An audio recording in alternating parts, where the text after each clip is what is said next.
Hey, welcome back to Crimes and Closets. This is Christy in my closet in St. Louis. And this is Beth in my closet in North Carolina. What's up, Beth? Happy Monday. Happy Monday. Happy Monday after Turkey Day. I was going to say, does anyone fit in their pants? Well, I don't know. I wear some really stretchy pants on Thanksgiving and all the days after it. Me too. I think I texted you I had to change my pants. Oh my gosh, yesterday. Yes, you did. Yeah. Yeah, you did. BRB, guys. Yeah, I gotta want some more mac and cheese. Right. I know. Well, I only had leggings on, but at some point you're like, even the leggings feel tight because leggings are tight in general. And so I'm like, I'm going to go put on something. And Emery's like, more comfortable than what you're wearing. And I was like, you don't understand. They feel really tight on me right now. You just need a change sometimes. Yes. Like, even if it's like a very similar pair of pants, it's like, they just feel better. Yeah. Yeah. Just to let it loose for a minute. I know, right? I just like a few minutes ago before we jumped on here was looking at your Thanksgiving table, which looked very nice, by the way. But we had like essentially the exact same foods, which I thought was interesting. Yeah, pretty much. Yeah. We had mac and cheese, the broccoli salad. I made your broccoli salad. Mm-hmm. Well, I did too. Yep. Fan favorite, mashed potatoes. Like it was all very similar spread. I thought that was fun. So yeah, I made stuffing, which was just stovetop because nothing's better than stovetop stuffing to me. But I'm like the only one that eats it, and maybe one other kid a little bit. But so it's basically just for me. Yeah. So I made a small amount. Yeah. And then we had cranberry sauce that I got from Whole Foods, and let me tell you, we all took a bite and was like, bleh, I threw it away. No, that's your favorite thing. I know, but I like literally the canned jelly, like the can. It comes out and it has canned ridges and just it. That's what I like. This one I was like, oh, let me try. This is Whole Foods like pre-made cranberry orange sauce. It's gross. I'm so sorry to hear that. I made cranberry sauce too and it was delicious. Mine has pineapples in it. Oh. It's very good. I never make it. I have. It is the Jell-O kind though. Right. Yeah. In fact, it literally has Jell-O in it, like cherry Jell-O and lime Jell-O or lemon Jell-O, maybe. Yeah. Yeah. Yeah. Yeah. It's just that's like, meh. I don't like making it. I just like to take it out of the can. You know what I did do this year, though? What? I spatchcocked my turkey. I saw that.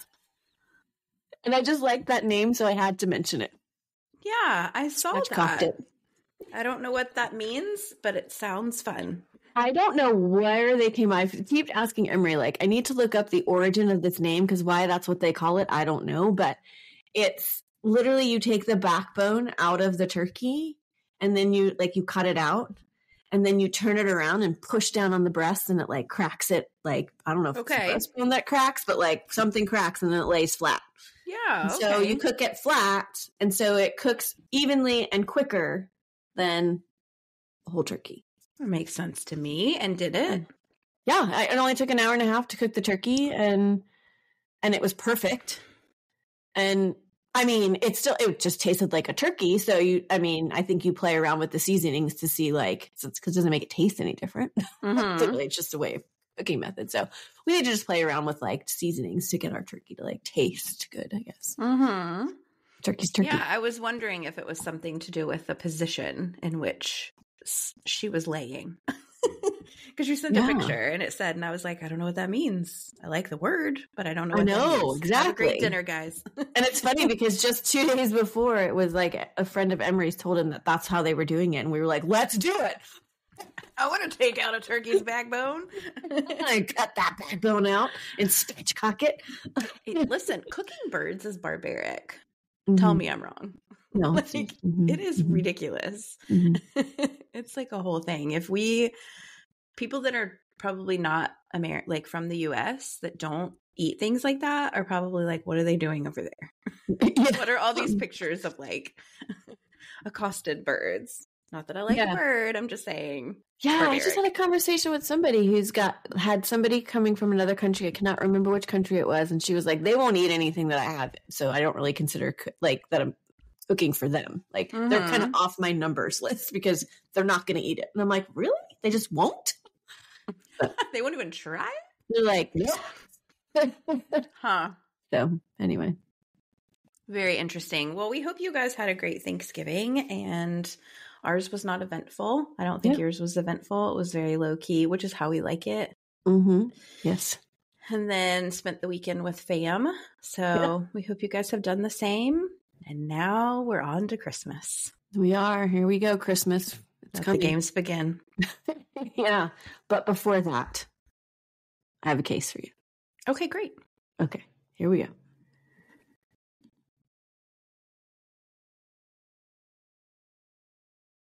Today's case was sent to us by our listener, Suzanne.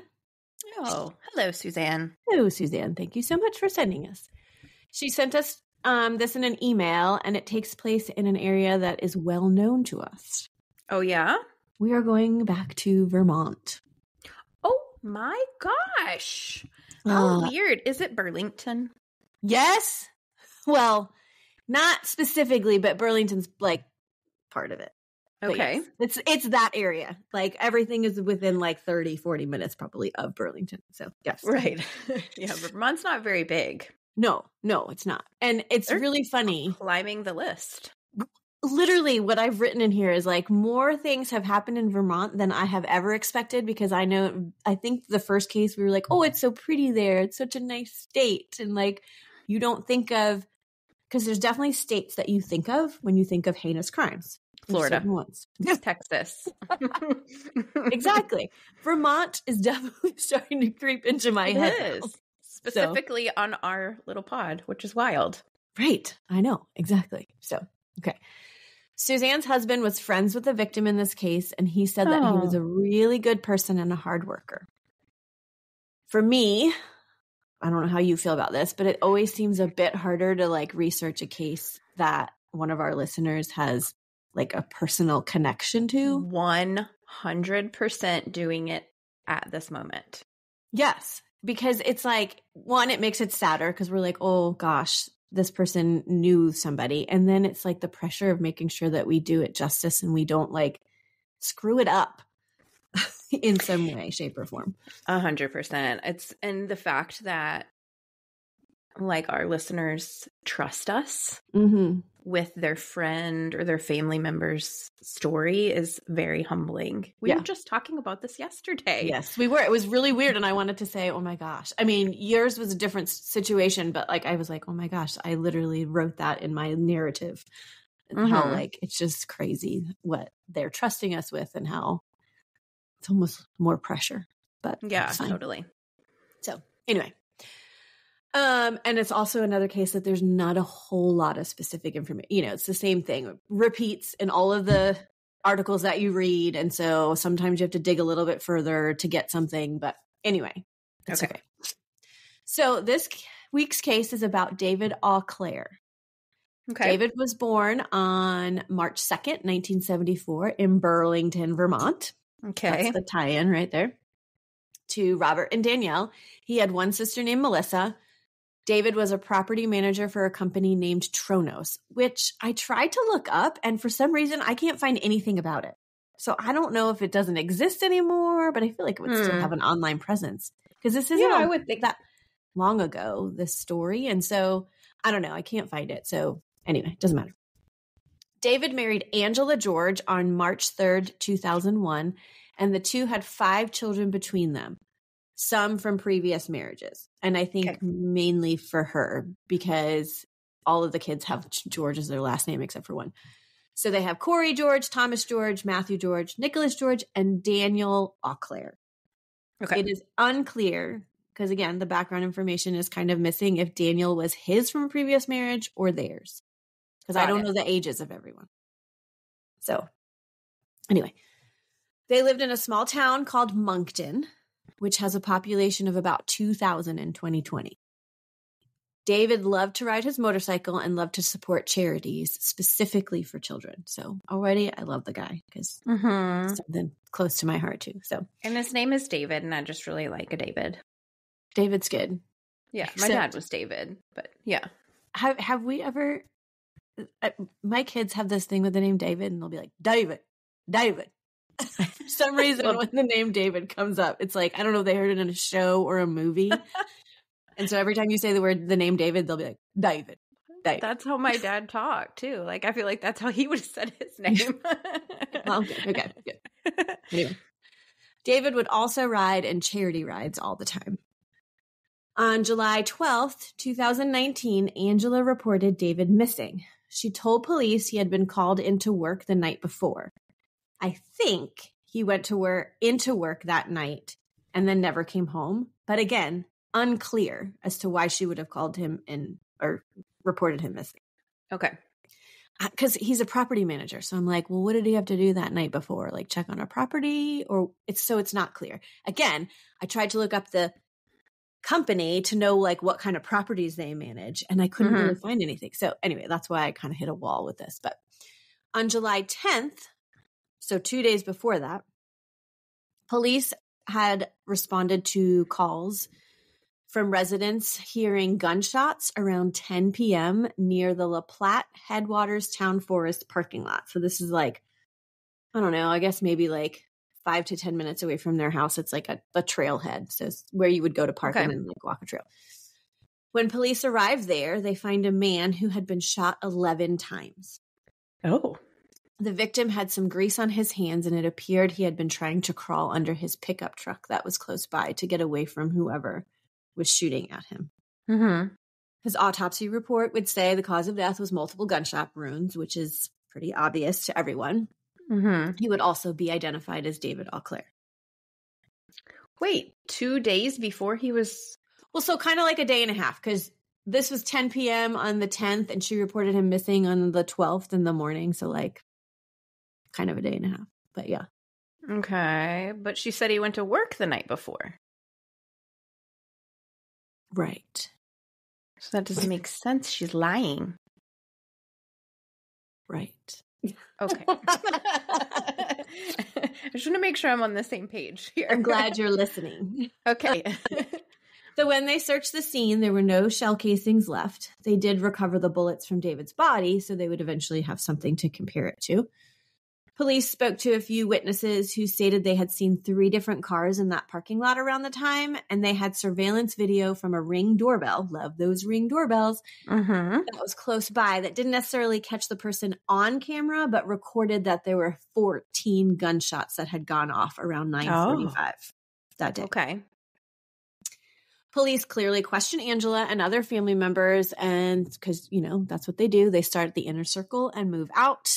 Typical police tactic. They would not have to look far, though.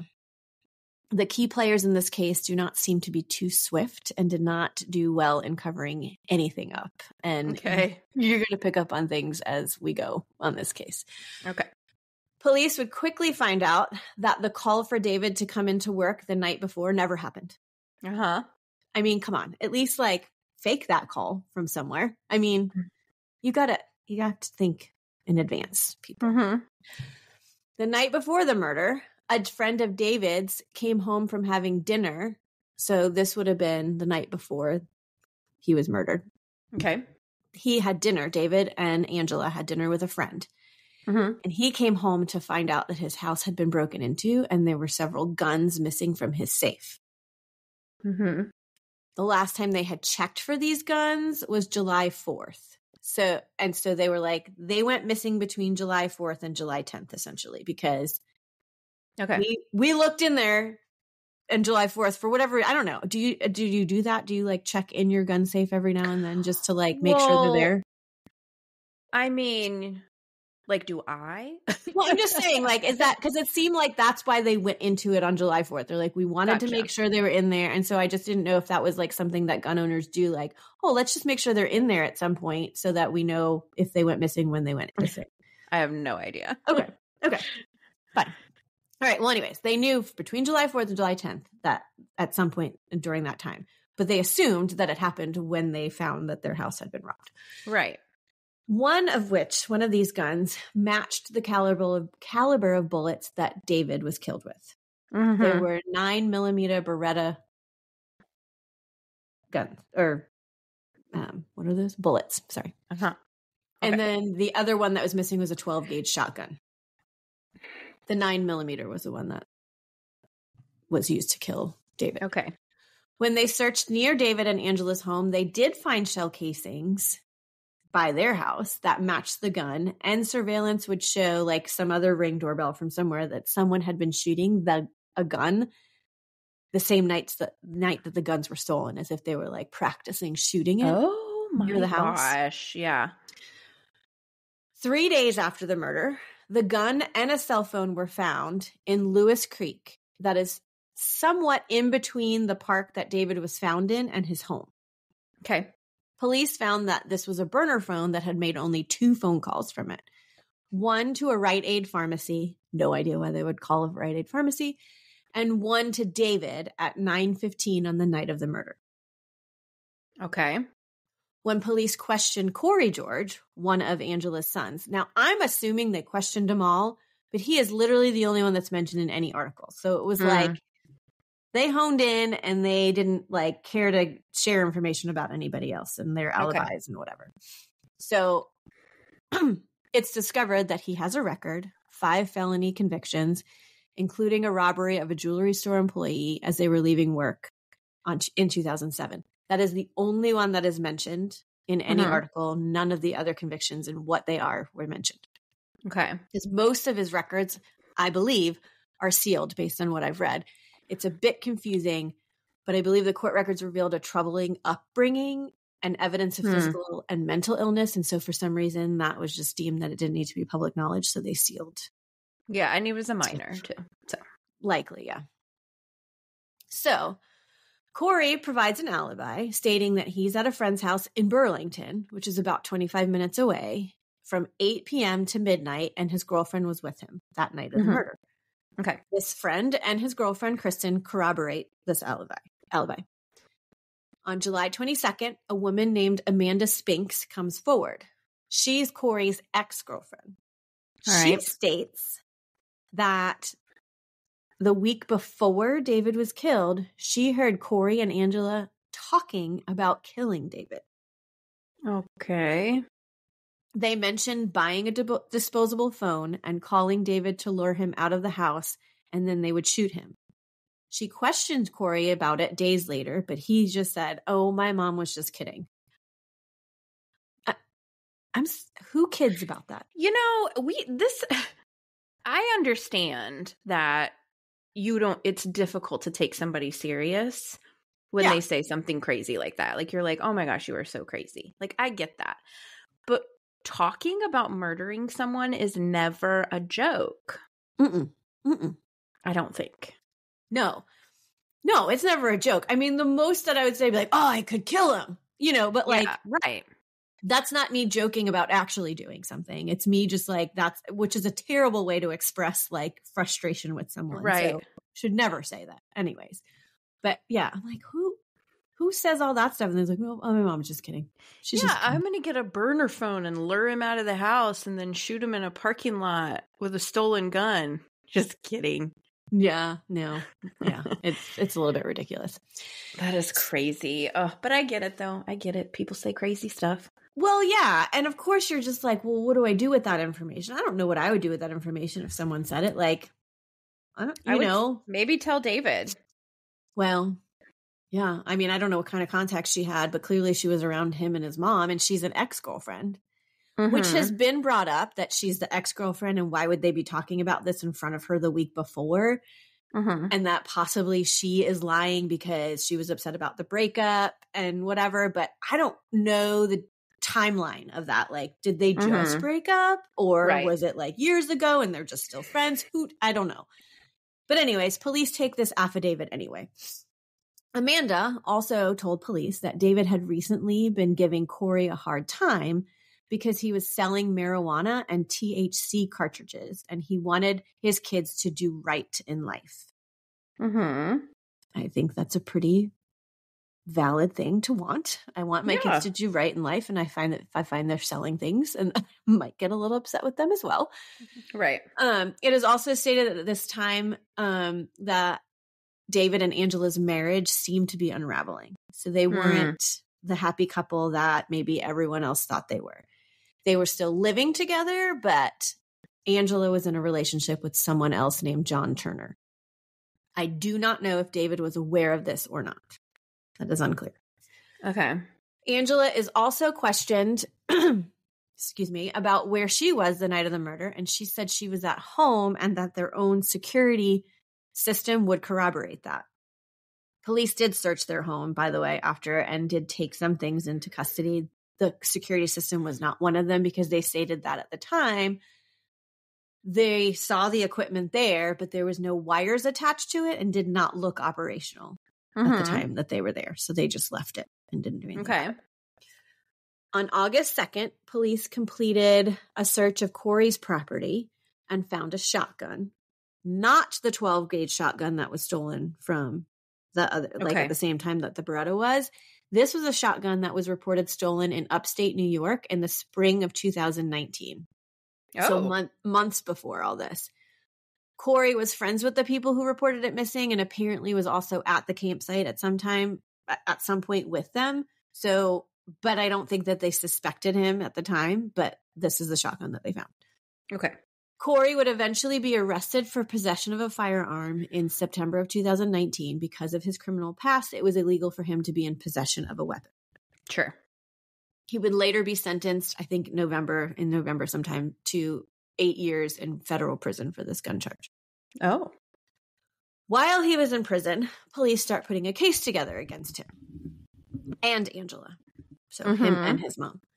In October of 2019, the friend that had corroborated Corey's alibi initially came forward and stated, Corey did come by that night, but I'm not really sure now what time it was. Okay. Like, may not have been there from 8 to midnight. Mm-hmm. She also stated that when he came, he asked her for ammonia to clean his hands and clothes. He stated that he had been teaching Kristen how to shoot a gun and he did not want to get in trouble with his parole officer. And ammonia is the only one thing that can clean gunshot residue off. Sketchy sketch. And then she stated that he proceeded to take what she called an ammonia bath. What? Do you have ammonia at your house? I do not. I don't either. I mean, like Windex has ammonia in it, I think, but that's the best I could do for you, Corey. Yeah, I don't, yeah. So I don't know why she had it, but anyway, apparently this is what he did. I also looked it up and apparently like ammonia is an ingredient in most things that like gun cleaners. Oh. But it's not like stated anywhere that that's the only thing that can get gunshot. Like when you, I love our Google searches. When you search how to clean gunshot residue off your hands, a lot of places just say soap and water works well. Yeah. So, well, they say don't let them wash their hands. If they're a suspect, don't let them wash their hands. Yeah. So I don't know why he had to, but anyway, it doesn't matter. Surveillance footage from a neighbor of the friend whose guns were stolen. They finally get that. And that shows that Corey was dropped off at that house the night of the robbery. And then he exits the home with a bag, and then he gets picked up by the same car that dropped him off, which would later be identified as John Turner's car, his mom's boyfriend. Oh, she had a boyfriend. Yes, that's why I said that. Okay. She was living with him, but was... Oh, that's right. Okay, I remember now. So, and text messages and location tracking of your cell phone match them going to the home, like where they had gone, like where, because they also looked at text messages between him and his mom that night because she was at dinner with the friend. So it was like she had gotten the friend out of the house. And there's text messages like, you're going to have to meet at the mall food court and go from there and whatever. And so like all the location tracking like tracked with that movement to them. Police also tracked down where the burner phone was bought. It was bought at the Rite Aid that they called. So I don't know if like when they bought it, they called the Rite Aid to like make sure it worked properly. Yeah, like a test. Yeah. Anyway, this was in Milton, Vermont, and it was purchased with cash. But they used a frequent shopper ID when they purchased it. Oh my. They wanted those points. This ID was registered to Corey's friend. Not too swift. This is like all the points where I'm like, seriously, guys, come on. Like, you used cash, but then you were like, oh, let me put the phone number in. No. Yeah, right. Do that. Anyway, They also tracked Corey's cell phone location for the night of the murder, and it showed that he was in Hinesburg, Moncton, and Williston before and after the murders, which is not near Burlington, and in the vicinity of where the murder took place. Mm-hmm. John Turner, the boyfriend, Angela's boyfriend, would eventually admit to driving Corey over to the house in July where he stole the guns. Corey's girlfriend, Kristen, was also with them at the time, and she stated that Corey's mom had called him and asked him to run an errand for her, and that she was just stayed in the car the whole time. So, like, dropped Corey off. She saw, they went and picked him up, and he had come out with a bag. So, for all she knew, he was getting stuff that his mom had asked him to go get. She didn't. So they didn't know it was guns, and certainly didn't know that he was stealing for a murder. Well, that's what Kristen said. Okay. I don't know what John never states really what he knew, but he's not implicated in any of this. So maybe it is possible that they didn't share anything. They were just like, come pick him up, bring him there, and then bring him home or something. Mm-hmm. So anyway, she saw him walk out with a bag, but was unaware of what was in it. So Kristen also comes forward and tells police that Angela had come to her after the murder and says, make sure that you tell police that you and Corey were at your friend's house in Burlington on that night. So she's also tampering with witnesses. So in December of 2019, Angela is arrested as an accessory to murder. She's also charged with obstruction of justice because she had tampered with at least one witness and told them to lie about where they were that night. They also passed a no contact order and prevented Angela from contacting people from prison, as they thought that she may try to convince others to lie for her at the time. It is determined that Corey and Angela will have a joint trial, which is mentioned. Yes, it's mentioned so many times in the articles that it's the first time it's happened in 50 years. Like, it was very unusual for that to be the case. Yeah, well, I guess they're just saying if one person's guilty, then the other person is too. So there's no point in... Right, they're just going to use the same evidence against both of them. Right. Kind of like they did in the Congdon case, but didn't work. But it was two separate trials, so I don't know. I don't know which makes sense. But anyway, in August of 2020, Corey started negotiating with the prosecution for a plea deal. He's going to turn on his mom, is he? He stated that he would testify against good old mom. They had some secret meetings, the prosecution and Corey, and secret filings of documents and closed court proceedings surrounding this. That's why there's not a lot out there, because you can't even find the court stuff because it's all closed. Corey wanted to keep it all a secret from his mother because he said he was afraid for his and Kristen's life. And so at first that was kind of denied. They were like, no, you're not getting an order of protection. But then all of a sudden everything was done and sealed. So I don't know. I think the Supreme Court gave it to him. Anyway, so of course, this is in 2020. Everything then slows down because COVID is happening. So basically, we take years to come to fruition. But on September 5th, 2023, so literally not that long ago, Corey pled guilty to conspiracy to commit murder. Prosecution dropped the burglary charges, obstruction of justice, first-degree murder charges in exchange for his testimony against his mother. It's conditional, so if he at some point does not testify or takes it back, then he will then be brought up on all those charges again. Okay. He will testify that he did not pull the trigger once, that the only trigger person was his mom, Angela. Oh. And so he was just conspiracy, stole the guns, brought them to her, but did not pull the trigger. Corey had called David stating that his car had broken down, and when David arrived to help him, Angela shot at him 14 times, hitting him 11. So did she follow David there, or was she already there? I would imagine that she followed, because I would imagine that if David saw her car there, he would, maybe not. Maybe it's possible that he would call both of them, hey, I need help, whoever can get here faster. So I don't know. That I don't know. But it is stated that the three cars must have been David's, Corey's, and Angela's.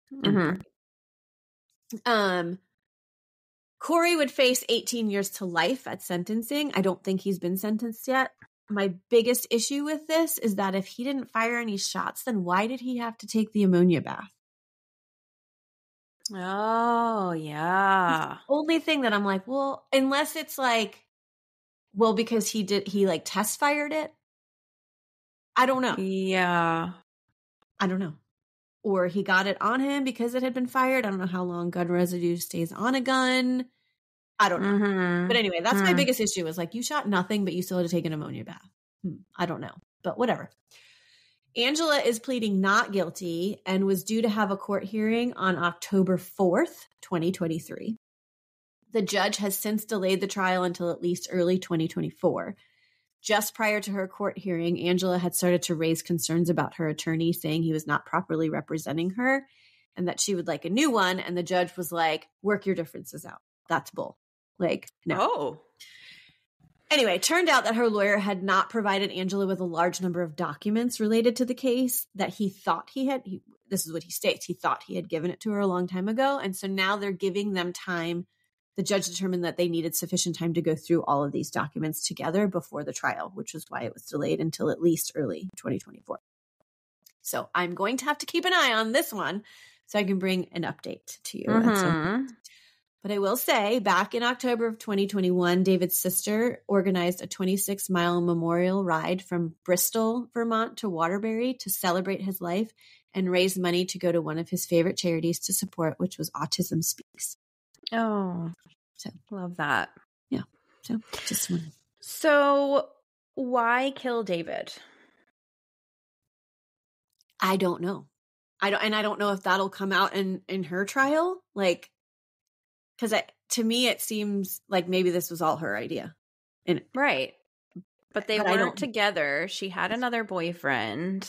Well, they were living together. Right. Yeah. But they were like, we're done. And obviously, so was it maybe money? Like, did he have life insurance? I don't know. There's nothing out there, and I don't know. And for and everything that I can see, like, he was such a good person. And that the only issue was that their marriage was falling apart and he was giving Corey a hard time because he was selling drugs. Right. It didn't seem like he was being that hard on him, though. This is no, like, true evidence of anything, like, major, except he gave him a hard time. Well, that seems so senseless. I mean, not that there's ever a good reason to murder somebody, but yuck. Yeah, I know. It's awful. It's here, and it's your wife and your steps. Like, you got your kid to help you murder your current husband? It's messed up. This is something wrong. Allegedly. I'm sorry. Allegedly. Mm-hmm. Yes. We'll call her allegedly Angela. Okay. Good name. Good name.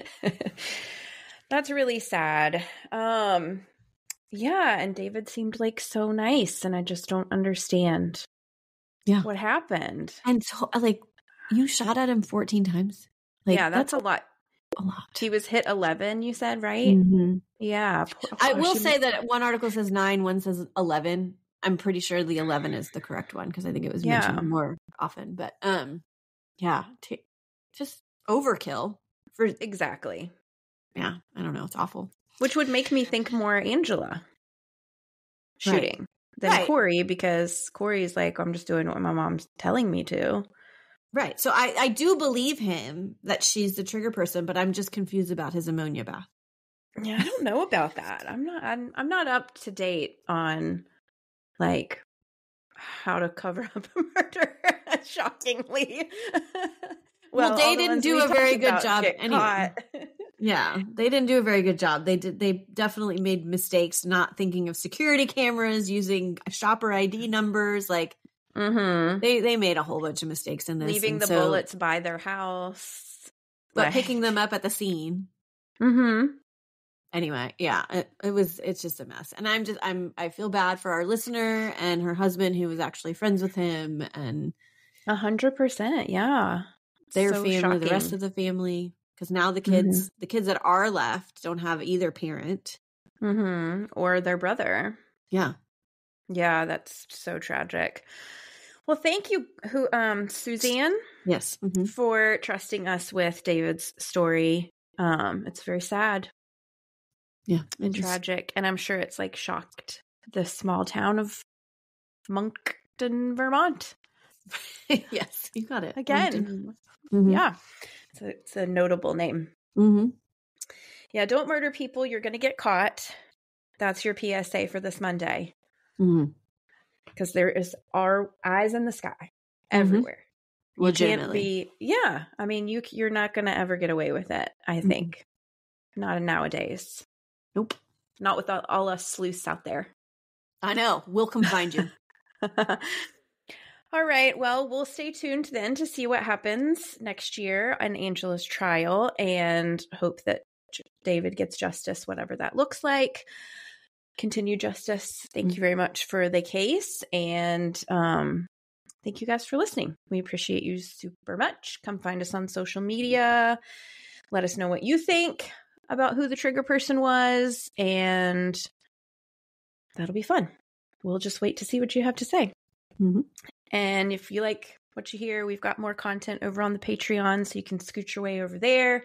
If you're listening on Apple, we would love for you to hit that 5-star and give us a review, because we just like to hear what you guys think, and it's like a love bomb for us. So that's always super fun. And I think that's it. Have a great week. And always remember, the world is scary. People suck. Hide in your closet.